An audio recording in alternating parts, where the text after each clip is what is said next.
Hello everyone, and today I am here with my review for My Happy Marriage Season 2. I am late, of course. I'm late with all these anime reviews. I'm getting caught up, right?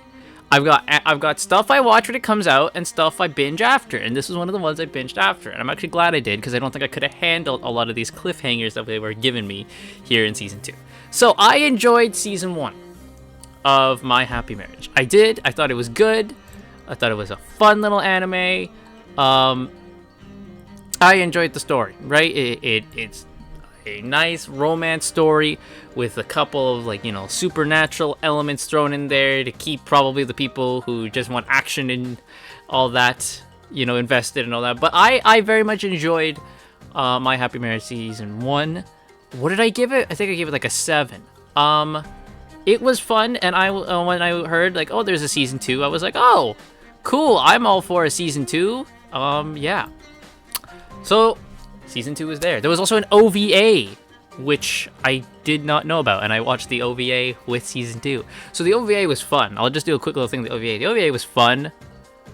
It was fun. It was pretty much just wrapping up, I think, the second book, so that way they can fully get into the third one by the time the second season comes around.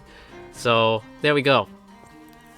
Season 2 of My Happy Marriage. So, let's get into it. So, the basic plot for Season 2 is there is a kind of, not a cult, but a new organization called the Gifted Communion.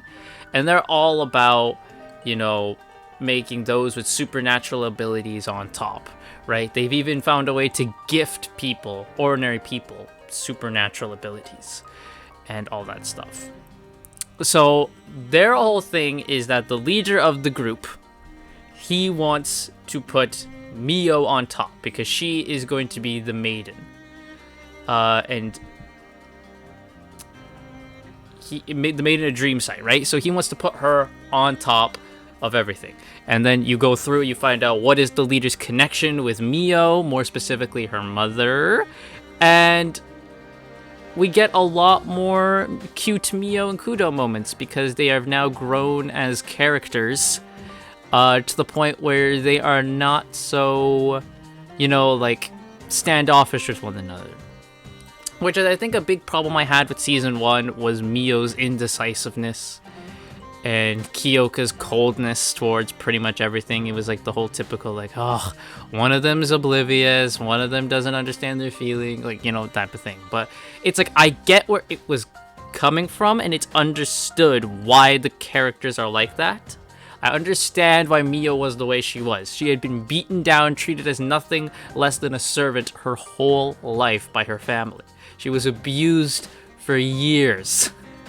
So when she's finally suddenly, married off, right? She doesn't know what to do, right? When she starts to feel love, she doesn't understand. She don't understand these feelings. So I understood all that. Does it mean it wasn't annoying? Because it did get annoying. Here, I think Mio is much better. I much preferred Mio here. She still has the timidness and kind of, the shyness that you would expect of someone who's been beaten down for 19 years. But her assertiveness is there. Her growth is there, and she has gotten better at being herself, right? So I like that. Kyoka, he's not as cold anymore as he was. A lot more kindness is shown with him, right? He's a lot more softer and gentler, especially towards Mio, than he was in Season 1. So I much appreciate the character development. They are much better characters in this season than they were the second one. Than they were the first one. So let's get into the other characters who are really the big talking point here. We get to know more about Mio's mother and her backstory and all that. More specifically, we learn about a friend her mother had. She had a friend called Naoshi Usui.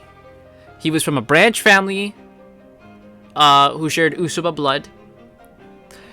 And he fell in love with Mio's mother. It's kind of a Severus Snape type of thing if you think about it, except, the Saimoris were assholes and James Potter wasn't. James Potter did not abuse Harry Potter.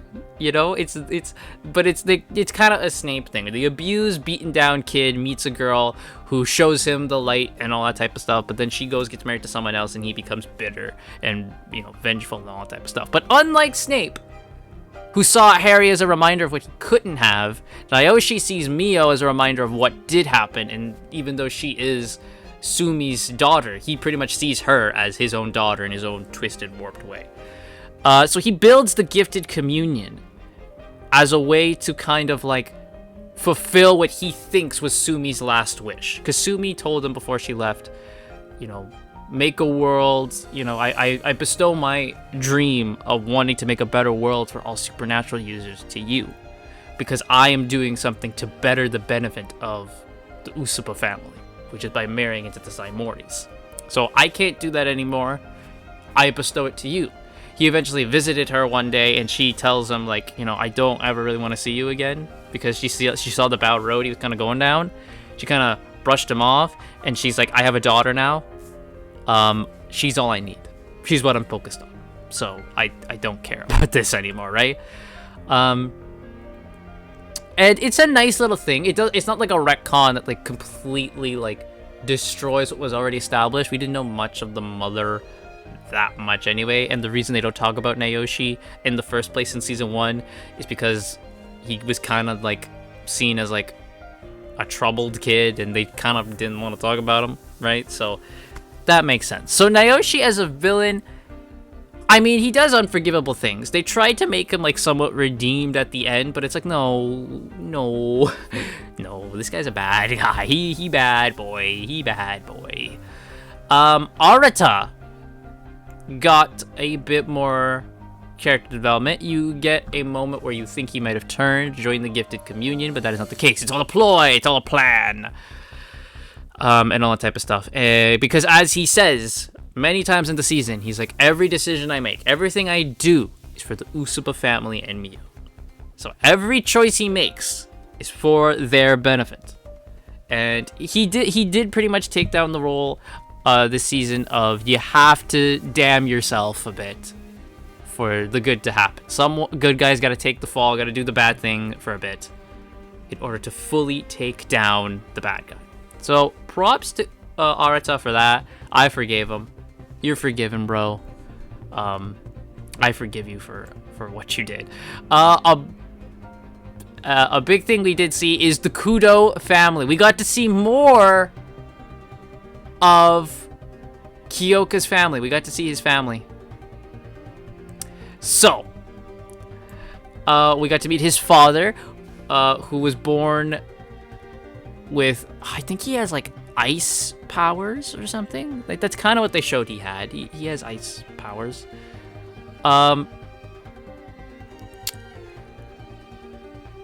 He is voiced by Jason Griffith, which blew my goddamn mind. Sonic the Hedgehog, the former Sonic the Hedgehog, is here. And then once I realized, wait, that's Jason, and then I listened to him, I'm like, I hear it immediately now. That is so sweet. So glad to hear Jason Griffith and something else. But the father, who is Tadakio, he is the nice parent. He's the parent that's like, you see where Kyoka's sister gets it from. You see where her bubbly nature and her like excitedness and all that comes from. It's the dad. She inherited from the dad, right? She got the dad, and then Kyoka got the mom. The mom is a bitch. She's a bitch. Like from the beginning. Like she sees Mio and she's like, who's the servant girl you brought? Where's your fiance I'm supposed to meet? She just demeans Mio at every single turn. Makes her dress up like a slave and work around the house too. Like, oh, like you're ready to slap a bitch. Thankfully, we are lived in a very different freaking reality when this was written, because Kyoka don't take this shit. He tells his mother, I have never seen you as my mother. I hate you. If you talk that way to my fiance again, I'll kill you. I'm like, oh my god. An MC in a romance anime who like has a backbone? Holy. We truly live in the different times. But of course, they do the thing later where she warms up to Mio, and in her own tsundere-esque way, she accepts Mio, right? They do that type of thing. No. She's still a bitch. She's still a bitch.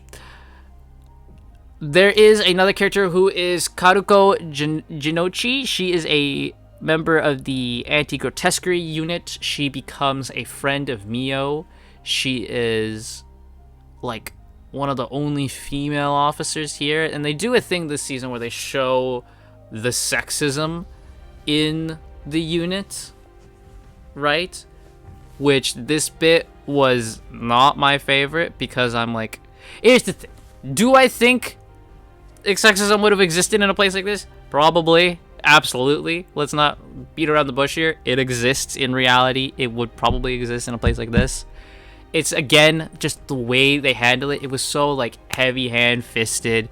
Every character who had a sexist remark against her was, like, the most caricatured guy I've ever seen in anything. I'm just rolling my eyes going, like, okay. Right. I see. Okay. Right. It's like, I get it would be there. I just think they could have done it better. It's very caricatured. And I'm just like, okay, whatever. But she served as Mio's bodyguard. That's where she becomes Mio's friend, and it's a really nice friendship.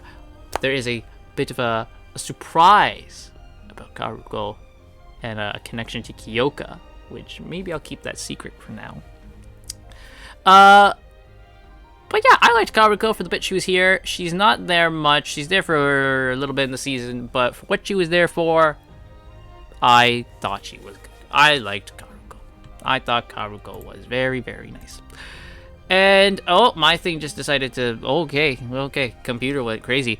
So, that is My Happy Marriage Season 2. Oh, I should also say we get to see a lot of Mio growth. More Mio growth, which is always good. We get to see a lot of Mio growth. She fully gets her powers by the end of the season, or at least a much better grasp on her powers by the end of the season. And we end the season with the wedding, the actual happy marriage. The titular thing is about to happen. The wedding is about to happen. They are no longer just going to be together, like engaged. They are about to get married. Wedding prep is starting. So we shall see. There has been announced after this season, a new anime project is announced. They did not say what it is though. If it's a season 3 or if it's like a movie OVA type thing. I don't know. I don't know what it is. Because going by My Happy Marriage and where we are, we kind of have nothing really left to adapt. We have like a book, which is The Wedding, supposedly. And then there's another book, which is a short story collection. So we kind of don't have a lot more to do. So I'm pretty sure what they're going to do is we're probably just going to get like an OVA of The Wedding, of that final book in one OVA. Or maybe like a 2-part OVA or something like that, right? And that'll be My Happy Marriage for now, because we're kind of caught up at this point.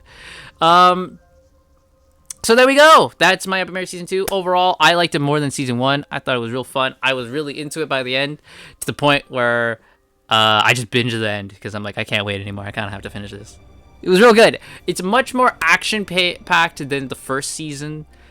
I don't think I hated Naoshi as much as I did Mio's family, because her family were awful people that I just wanted to like reach through the screen and crush their necks.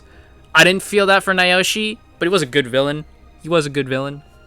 And I was intrigued with everything they were doing with the Gift of Communion, how the Gift of Communion kind of takes over and everything. That was real fun. So yeah, that is My Happy Marriage Season 2. Overall, better than Season 1. I'd say 8 out of 10. I really liked it. Like, out of both seasons, I'm probably going to watch this one more. If I have to rewatch, I'm probably going to watch Season 2 again, because Season 2 is real good. So that's it. That's My Happy Marriage Season 2. If you've seen it, what do you think in the comments down below? And what do you think the new anime project is going to be? Thank you all so much for watching. I'll see you all next time.